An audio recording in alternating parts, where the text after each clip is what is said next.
What's going on, my broskies? My name is Toadskii, back again, here to bring you guys yet another One Piece Treasure Cruise video. And in today's video, we're back again with another one of these video series going through a piece of content looking at the free-to-play characters that you can receive and determining which of these characters are actually worth farming for. Now, I mean, ultimately, you should probably get all of these units. They're all free-to-play, so you don't have to use any material or currency in order to receive these units. You just have to go ahead and farm them using the terms from the Recollection Archive, or just the points that you can accumulate every single day, resetting, and you can farm all these characters up. The only one that is kind of an exception is Katarina Devon, because currently she is not in the Recollection Archive, but I believe whenever we get another arena, hopefully we get one soon, because it's kind of annoying that we're not getting a lot of these units. We should be receiving a lot more than what we currently are.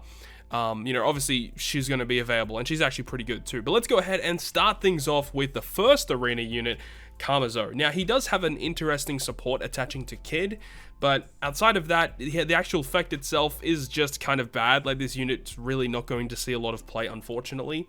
The next one that we have is Frankie, though. Now, I think in terms of free-to-play, Frankie's actually pretty good.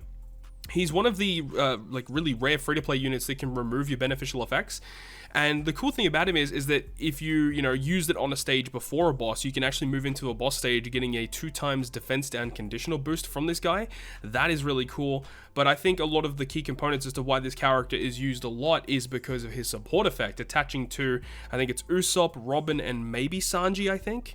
And it says that when you use the character special, remove 2 turns of attack down. Like, it's just so good, sees a lot of play. As of the recording of this video, the current Kizuna versus Uta is live, and a lot of people have been using this guy for that. So just because of the support, this character is very strong. Next, we got Drake. I think Drake is also kind of a bad unit. His support is okay, I suppose, but this character's special is just so niche. It requires certain units to be on the team in terms of colors, which gets you different effects. So depending on what colors you have, you can actually get different abilities to activate. And when I've been building free-to-play teams, he has been sort of useful in the past because he can give you chain lock, he can change some slots for you, but realistically doesn't see a lot of play, unfortunately. Next, we got Bone Kichi, though. Bone Kichi is an amazing character, and the way that he works, it depends on how many enemies are on the enemy side of the field when you launch his special, and you can get 2 different types of conditional boosts. You can either get a delayed conditional or a defense down conditional, depending on how many enemies remaining. It's a pretty interesting special, and there have been times in the past where I've used him for free-to-play teams, but if you just need a character that can get you a conditional boost, he's just solid. He's just a super solid character. Brook also has access to a couple of really good supports too. He's just super solid. So the next character on the list is going to be Kawamatsu. Now, I think Kawamatsu is also just an amazing character in general. The thing about him that's kind of cool is that he is a damage dealing special. He all blocks. He gives you, I think, an attack boost turn 1, and then after a couple of turns have passed, he gives you an orb boost, or it's vice versa. He does an orb boost and then an attack boost to slash a free spirit. And the fact that he's a strength unit that does damage, you can have a Kainu support. So the fact that he's an orb blocker too, you get a full board of strength slots, you can lock them, and you have multiple turns of these buffs. Kawamatsu is just solid, and he has a couple of cool supports with the red scabbards, of course. So I think just because of all of those reasons, he's just a pretty solid unit overall. Next, we got San Juan Wolf. He's just kind of like average. He's not that great. He doesn't see too much play, honestly. Like, I'd say it's probably not worth farming this guy. He doesn't really have like a usable support either, and his special just is never really that useful. Like, the only reason why this guy is kind of fun is because you can just build really cool hard-hitting int teams to just go ahead and whack him with, because he has like 120 million HP on the final boss stage. So it's really cool to build teams against that. It is relatively easy, but he's not really worth farming, honestly. I think that Shinobu is pretty good. I don't think she's a must max though, because she's not like one of those units that you use in a lot of content.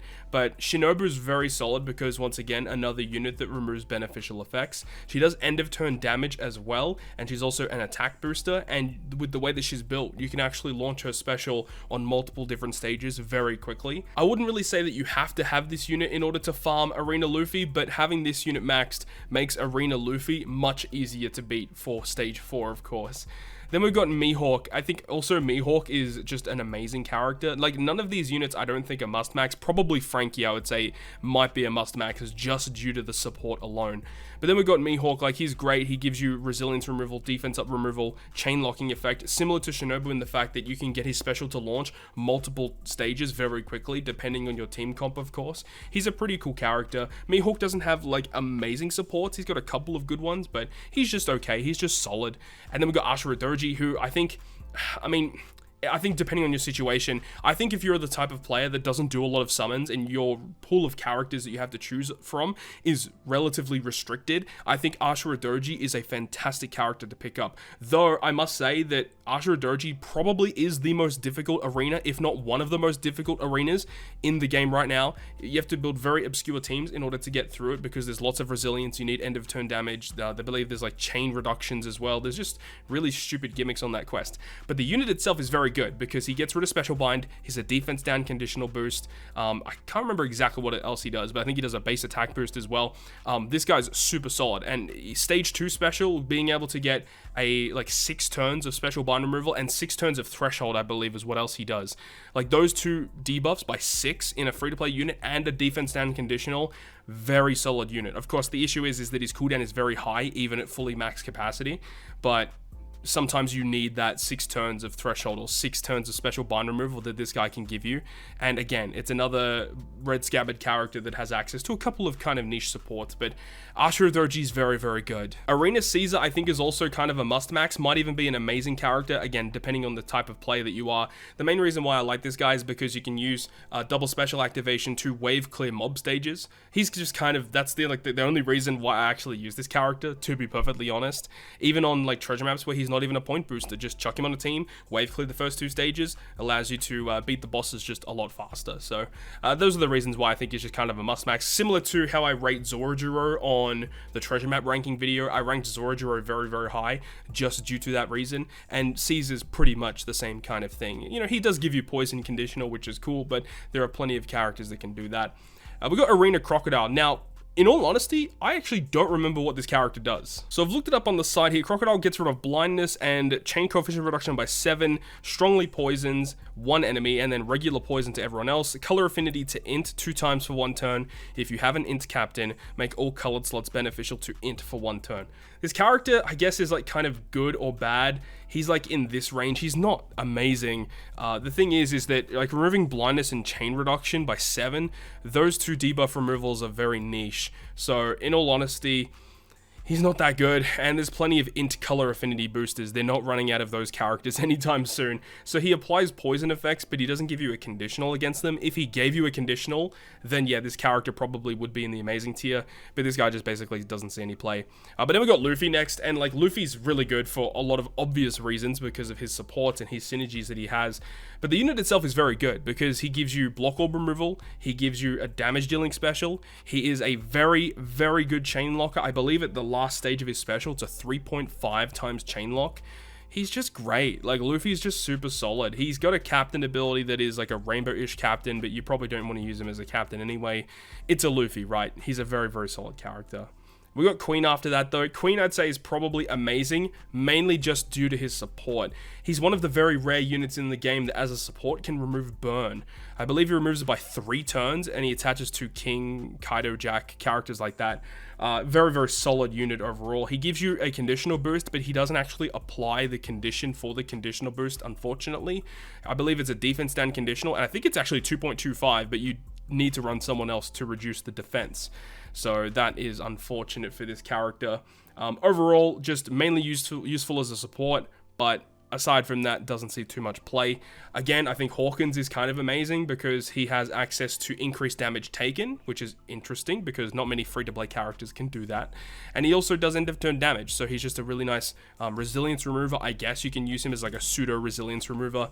Good class and type combinations, he's very good. And then once again, like Katarina Devon, also an amazing character. Getting rid of a threshold by 6 turns as well, super good. Devon is also a delayed conditional booster, and she also locks slots on top of the 6-turn threshold removal, and also good synergy with recently released Blackbeard characters, namely the treasure map legend Blackbeard. So she's really solid, and if you are building teams around Blackbeard, you probably want to have access to this character.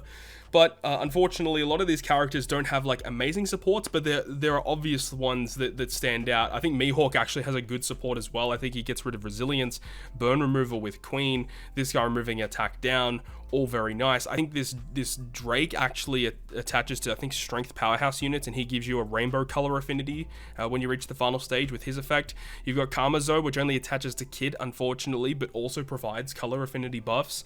So you really have to look out for those as well, but it really comes down to what type of player you are. If you're the type of player that does lots of summons, a lot of these characters probably aren't going to be as useful for you. As someone who does do a lot of pulls, I don't use a lot of these units, but there are some very key units, namely in the top 2 rows, that I do see a lot of use when I'm trying to showcase other characters, because these units are just super solid across the board. And the top row are just characters that I think no matter what type of player you are, you probably should be getting them maxed just in case if you need them.